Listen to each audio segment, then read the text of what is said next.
Okay, Mr. Nightmare. 3 creepy emails with disturbing backstories.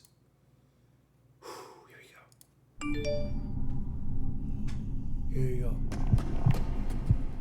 If you ever check your spam folder in your email, there's a chance at one point you received an email with one of your passwords in the title, and inside the email would be threats of leaking your information or worse unless you paid a certain ransom, usually in Bitcoin. This usually happens when a hacker, or even often a regular user, will likely find this info by merely searching any of the numerous data breach databases available on criminal forums. In March of 2019, a 25-year-old man This named shit's Joe scary. Albanese received a similar email to what was just described. It This was shit's titled scary, his password bro. that he used for every account that he had. This was obviously a cause for alarm, so he opened it immediately to read the contents of the email.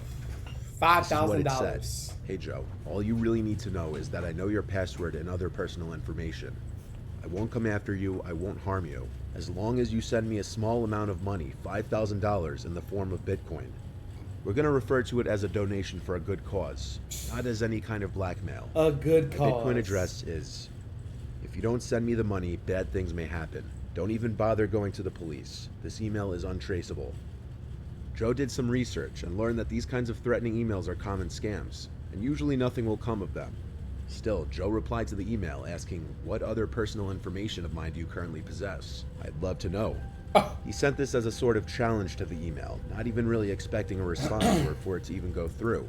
But it did, and he promptly received a response back saying, "I know your home address is F. If you go to the police, I will know about it and you will be sorry." This is when worry would really set in with just about anyone, as having Okay, well, you know where I stay.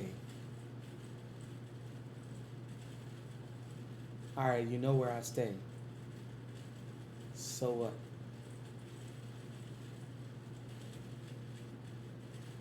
Is it gonna be this fucking a SWAT thing? Okay.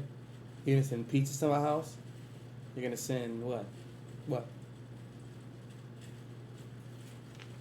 a password leaked in a data breach is one thing, but some unknown person having your home address threatening you with it is completely next level. Joe didn't reply to the email for several days, but he also didn't go to the police. He decided to wait it out and see what would happen next, and after 3 days, there was a follow-up email saying, Uh-oh. "I'm still waiting for the payment. I won't wait much longer." Persistent. Joe replied this time, saying, "I'm not paying you $5,000. If you want to come to my house, you'll get a face full of lead." This was a complete bluff, though, as he doesn't actually own a gun. And the hacker likely knew that, because that same night, Joe received a follow-up email containing a picture of his house. It was the side of his parents' house, and zoomed in on his bedroom window upstairs. Okay. He didn't want to tell his... Alright, nigga, that's different.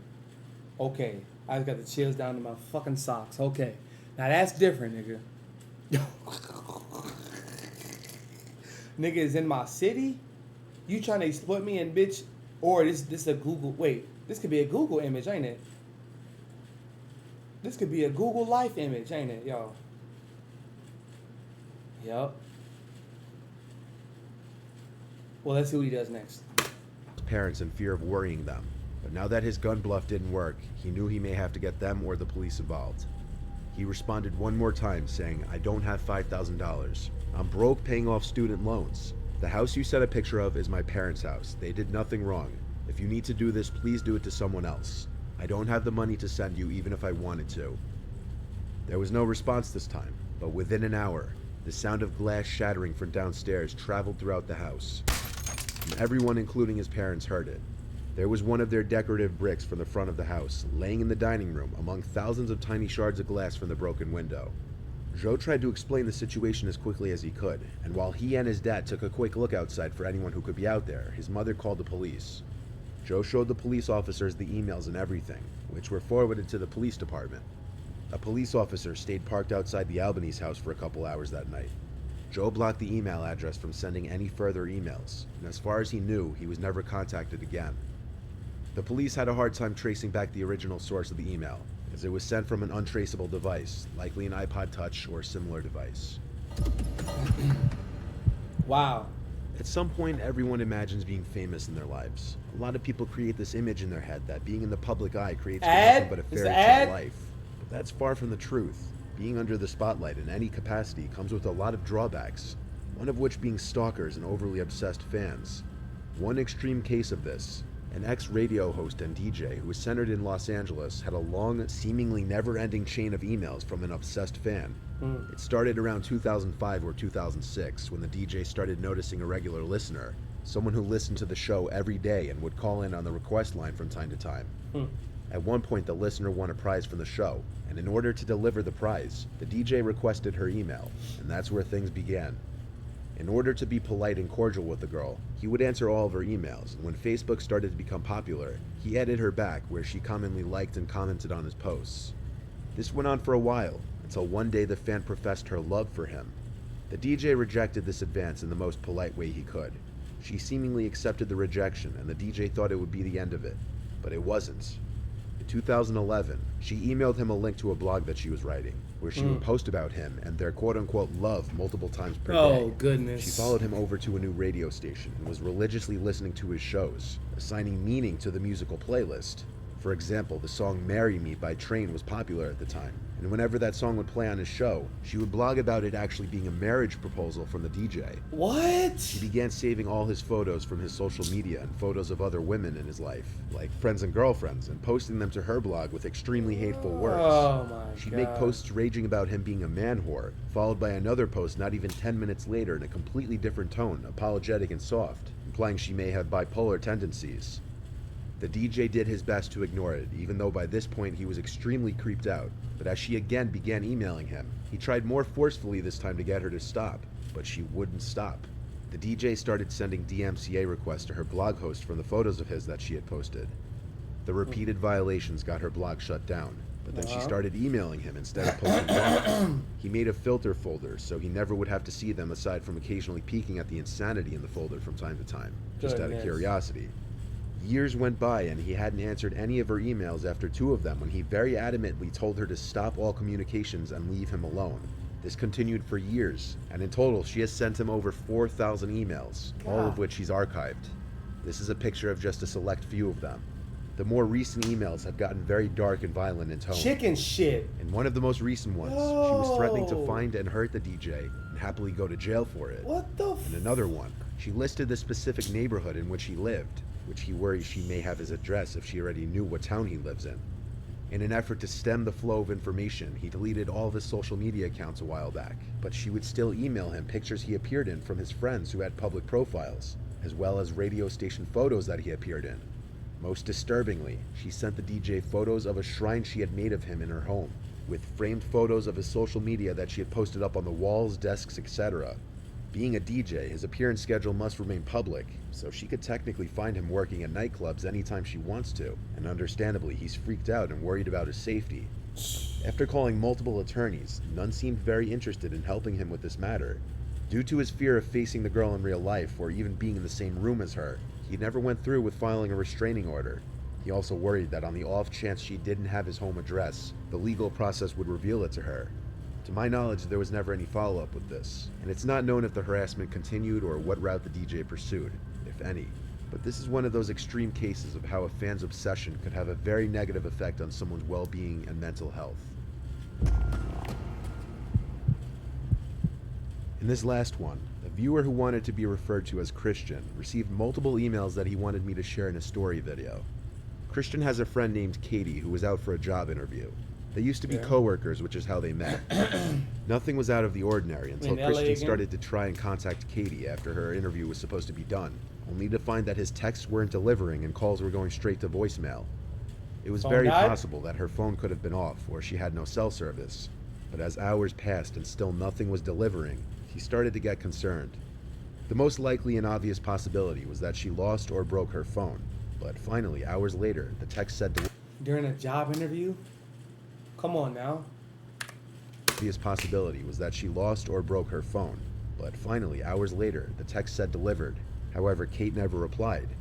That same day, as Christian was checking his email, he saw an email from Katie's old work email. He opened it, and it read, "Hey, I lost my phone and keys. Can you come pick me up? I'm by some old warehouse construction looking building." You lost your phone and keys.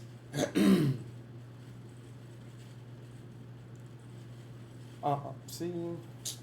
That's why you always gotta use your intuition with shit, man. Always. When you use your intuition, you'll never be wrong. You'll never be wrong, bro. So for a job interview, were you already on a job? Were y'all jumping around sector fucking 6? And you lost your phone and your keys? So whose number did you text me off of? Right. Kate, like, what we doing? Can you pick me up? I'm by some old warehouse construction looking building in the parking lot across. Stop playing with me, bro. Will you stop fucking playing with me? Like I was born last night. I might have been born at night, but not last night. The fuck? Just so I can get set up right with you. And the stupid ass criminals. Why would you go to the email to send a text to me, your friend? Come on, bro. In the parking lot across from a Hyatt place. Christian asked when she last had her phone and if she had any idea how she lost it. What? Yeah. Now, see me, what I would do, most likely, maybe, possibly, wink, wink, maybe, who knows? I would show up. I wouldn't respond, or I'd say something came up with family, something like, can you catch a ride? Can you catch an Uber? Da da da.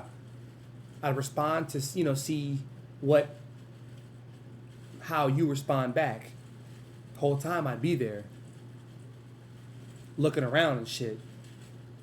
Like I'm in a story mode. I'm in a GTA 4. I'm in a GTA 4 mission. Nico, I'm the lookout. Get your ass in the car. You know what I'm saying? Or I'm just gonna be the lookout. And when I see something too fishy, too weird, I see too many faces look, and I'm out of there. See ya. She replied, I have no idea. Just come soon, please. It's cold. The address that she then sent to better help Christian get to her said it was 20 minutes away. But looking at the location of the address on the map, it led to some abandoned-looking warehouse parking lot, evident by the green growing in the parking lot and decaying-looking rooftop. Christian sent another email back, demanding she go to a less sketchy pickup point. I'm sending emails in 2020 with my best friend? Yeah, alright. Yeah, okay. Yeah, okay. Yeah, okay. When things in certain situations seem too good to be true, that's because they are. That's because they are. Fuck is going on? Christian sent another email back, demanding she go to a less sketchy pickup point. She took a few minutes to answer back with, I'm already sitting on a bench here. I'm comfortable, just please hurry. You're comfy on a bench? On a hard-ass bench? And you're cold, so you don't have no jacket? Or if you do have a jacket, it's a thin jacket. Stop playing with me! Stop playing with me, bro! Christian got in his car and started following the directions to the location he was told to go. But about halfway there, he stopped the car when he had a thought. And that was, how is she using her laptop to email him in the middle of some random parking lot by an abandoned warehouse? Oh, that was, okay, laptop? Okay. And you're bringing all of this to a job interview? Your backpack, your laptop, your charger, using her laptop to email him in the middle of some random parking lot by an abandoned warehouse. While it was maybe possible that there was some free Optimum Wi-Fi nearby or something, it did seem very unlikely. This is where Christian became suspicious of the whole thing, and the fact that she was using her laptop to contact him instead of going to the hotel across the street and calling him just made it seem more suspicious. Right. He tried calling her number a few times, and now it was ringing instead of going to voicemail. On his third try, the phone rang twice and somebody picked up for a second, though most likely on accident. By this point, Christian was suspicious all of Katie's things were stolen. He called Katie's brother to tell him about the situation and ask his opinion. But when he asked first thing, have you heard from Katie? Katie's brother said she had been home for 2 hours, and that her entire backpack and phone were stolen. Christian yelled into the phone that he was being led into some sketchy parking lot at that very moment by someone who was on Katie's email, most likely on her laptop. Christian drove to Katie's house immediately to pick the two of them up, and they called her phone and left a voicemail with all three of them yelling threats of what they'd do if they didn't return the phone and laptop, which probably went unheard if the thief didn't have her passcode. They also said... And this is the fucking...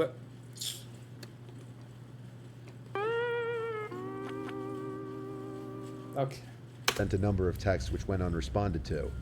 After calling the police and requesting assistance in the parking lot, a police car did show up, but the entire parking lot was abandoned as expected, Right. and no further emails were received. Kate's phone was never turned on again. It was likely disposed of. She never got any of her stuff back, but on the bright side, Christian may have avoided being lured into some kind of trap that would have led to him being robbed or harmed. Intuition, yeah. And great thing he called someone, her sister or her brother, before he pulled up there. See, that's why I said, of course I wouldn't show up to some bullshit like that, but if it's where a lot of restaurants or a shopping mall, shopping center, where there's fast food chains around, something like that, bro, I'd pull up beforehand. But I wouldn't say I'm pulling up, or I wouldn't say that I'm here, or I'm Let me scope this bitch out.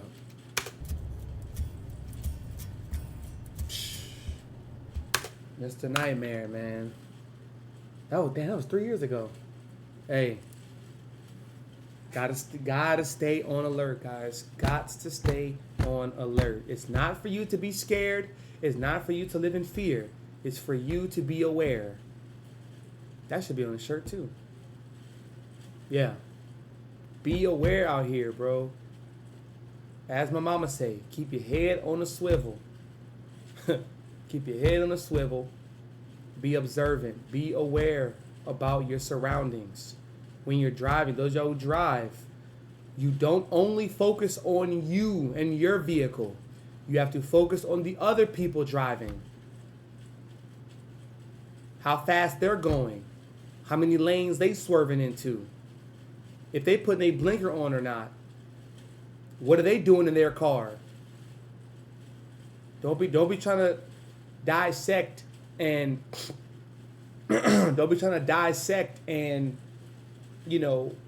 process too many things at once. But at the same time, be aware, bro.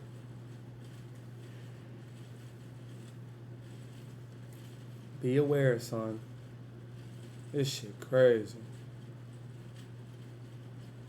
This shit crazy.